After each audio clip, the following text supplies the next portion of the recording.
Good day, everyone. Today I'll be discussing the netizenship and netiquette in online communities. So first, what is netizenship?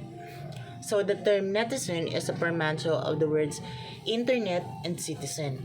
It means citizen of the net or net citizen. Also, it describes a person actively involved in online communities or the internet in general. But first, um, what is portmanteau? So portmanteau is the combination of the two words to create meaning, which is the internet and the citizenship. So, pag sinabi natin ng netizenship, it comes from combining internet and citizenship. Just like being a responsible citizen in a real community, being a netizen means being a responsible member of the online world. Second, what is a netiquette? Netiquette is a short term for internet etiquette. It refers to the rules of conduct for respectful and appropriate communication. So, kumbaga, netiquette is simply good manners that is applied to the internet.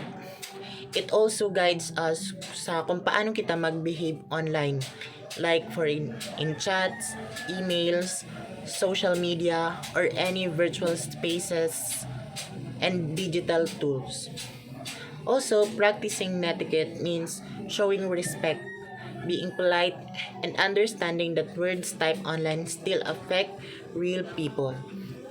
Third, netiquette guidelines.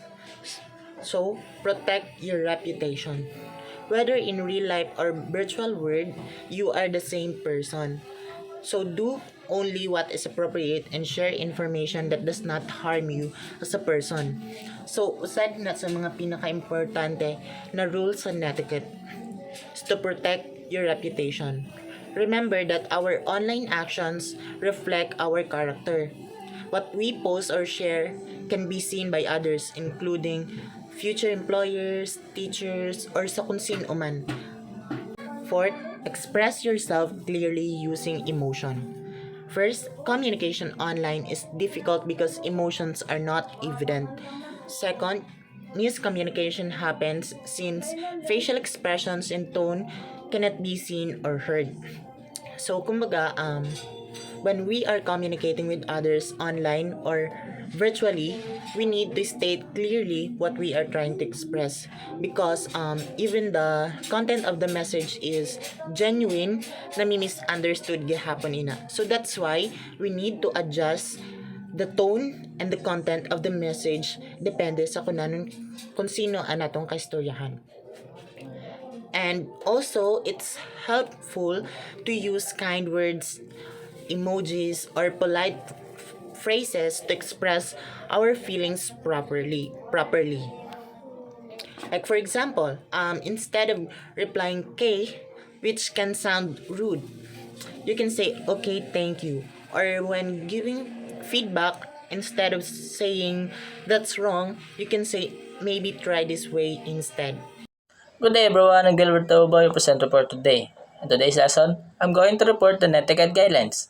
One of the Netiquette Guidelines was remember the intellectual property. Means ideas online are products of intelligence of others.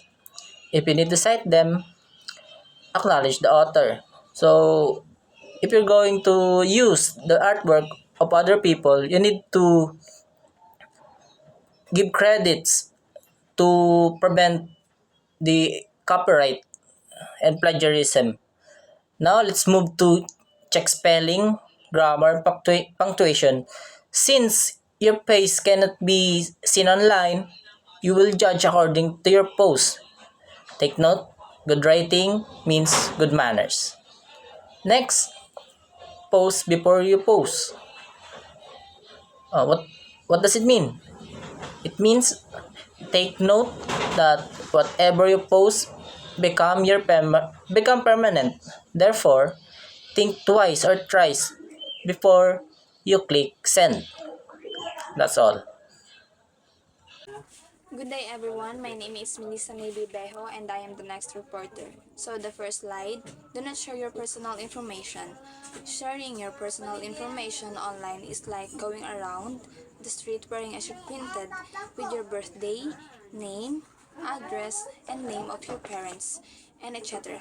Besides, providing all this publicly will make you prone to identify thief. The next slide, think about who or what you are representing.